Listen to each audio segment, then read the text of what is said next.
안녕하십니까. NWS 방송 종합뉴스를 시작하겠습니다. 아나운서 최은지입니다. 오늘의 주요 뉴스입니다.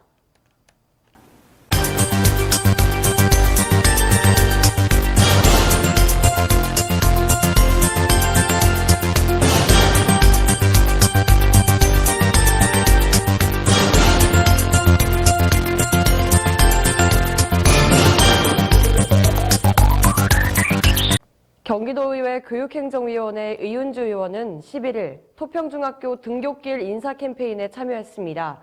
교직원과 학생, 학부모가 소통하고 서로 배려하는 행복한 학교를 만들기 위한 등굣길 인사 캠페인은 학업에 지친 학생들을 응원하는 교감의 시간이었습니다.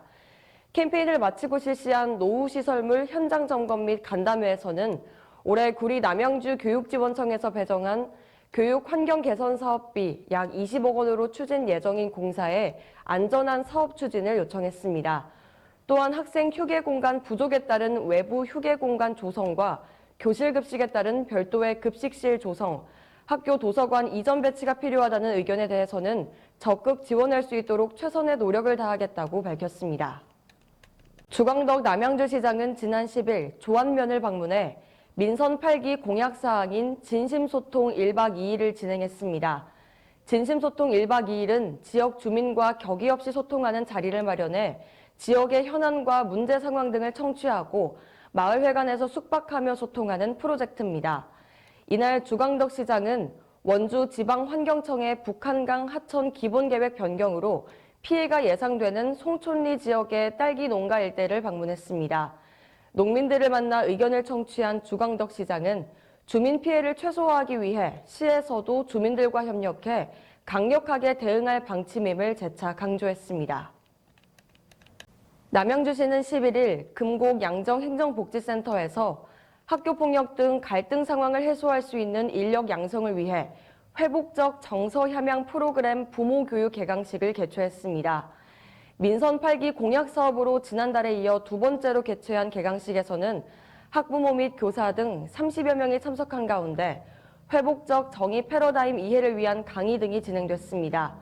회복적 정의란 가해자에게 주어지는 처벌이나 비난으로 그치지 않고 피해자의 피해가 회복되는 것에 목표를 둔다는 개념입니다. 시는 회복적 정의를 위한 다양한 교육 프로그램을 지속적으로 추진해 남양주 시민 스스로가 치유와 회복을 도울 수 있는 자조 집단이 될 수 있도록 지원할 계획이라고 밝혔습니다. 내전으로 삶의 터전을 잃었던 코트디부아르의 한 환자가 한국의 HJ 매그놀리아 국제병원에서 수술하고 건강을 되찾았습니다.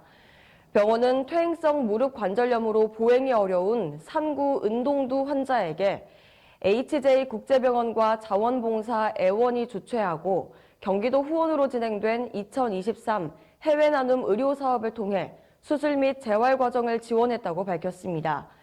HJ 국제병원과 자원봉사 애원은 지난 2020년부터 해외 환자 초청 수술 지원 사업을 진행해왔습니다. 특히 2023년에는 최신 인공관절 로봇 수술기를 도입하는 등 내원 고객들에게 최상의 진료를 제공하기 위해 지속적으로 노력하고 있습니다. 김영식 고양특례시의회 의장은 11일 열린 2023 추기 석전대제에서 초원관을 맡아 제례를 봉행하며 지역의 번영을 기원했습니다. 석전대제는 공자를 비롯한 성현의 가르침과 그 학덕을 기리고 본받기 위해 문묘에서 거행하는 제례 의식으로서 매년 봄과 가을 두 차례 진행합니다. 김영식 의장은 현대인들에게 선현들이 전하는 충효 사상을 다시 한번 일깨워주는 행사에 참여해 기쁘게 생각한다며 이를 계기로 우리 고유의 문화유산을 소중하게 아끼는 마음을 새기길 바란다고 소감을 전했습니다. 구리시 어린이 급식관리 지원센터는 지난 4일부터 6일까지 2023년 가을맞이 행사로 전통간식 강정 만들기 키트를 관내 유치원과 어린이집에 배부했습니다. 이번 행사는 어린이들의 한국 전통간식에 대한 친밀감과 건강한 식습관 형성을 도모하고 쌀을 주제로 진행되는 하반기 영양교육의 효과 증대를 위해 마련됐습니다.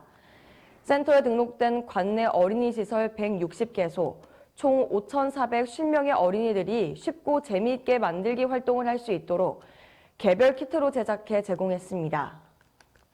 구리시는 시 공무원이 유튜브에 직접 출연해 진행과 설명까지 모두 담당하는 독특한 형식의 시정 안내 유튜브 콘텐츠 구리의 모든 것을 알려드립니다. 구모활 프로그램을 운영하고 있습니다. 구모활은 언론 보도 이후에도 더 많은 정보를 제공하고 시민들의 궁금증을 속 시원히 해소해주는 소통의 장을 마련하고자 기획된 프로그램입니다.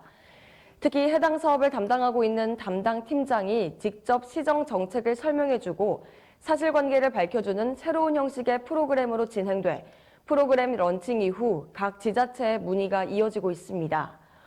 구모활은 구리시 공식 유튜브인 구리비전을 통해 만날 수 있습니다. 고양특례시가 오랫동안 하수도 사용료를 납부하지 않은 고액 체납자를 대상으로 적극적인 독촉과 관리를 실시해 2,450만 원을 징수했습니다. 하수도 사용료는 수질보건센터의 성능 개선과 신규 하수로 간의 정비, 노후화된 하수관 교체에 투입되는 소중한 재원입니다.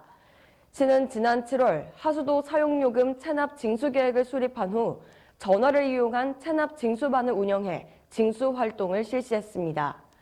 시는 11월까지 체납자에 대한 징수 활동을 하고 고의적인 체납자는 재산조회와 압류를 실시할 예정입니다. 남양주 소방서는 11일 본서 남양주시 사회복지사협회와 업무협약을 체결했습니다. 이번 업무협약은 양 기관의 인적, 물적 자원을 기반으로 상호 협력을 통해 소방정책의 원활한 추진과 사회복지사의 안전 분야 역량 강화 등 지역사회 안전문화 정책에 이바지하고자 추진되었습니다. 주요 협약 내용은 안전체험 및 소방안전 프로그램 지원, 재난 취약계층 발굴 및 기초 소방시설 보급 지원 등입니다. 고양특례시는 지난 11일 2023년 제1회 제안심사위원회 우수제안자 표창장 수여식을 개최해 우수제안자로 선정된 시민과 공무원을 격려했습니다. 시는 지난 8월 2023년 제1회 고양시 제안심사위원회에서 7개의 제안을 심사하며 최종 동상 1건, 장려상 4건을 자체 우수 제안으로 선정했습니다. 심사는 시민과 전문가로 구성된 고양시 제안심사위원회에서 실시했고 제안자 발표와 함께 담당 공무원의 부서 의견 및 질의응답 또한 진행됐습니다. NWS 방송 종합뉴스를 마칩니다. 시청해주신 여러분 고맙습니다.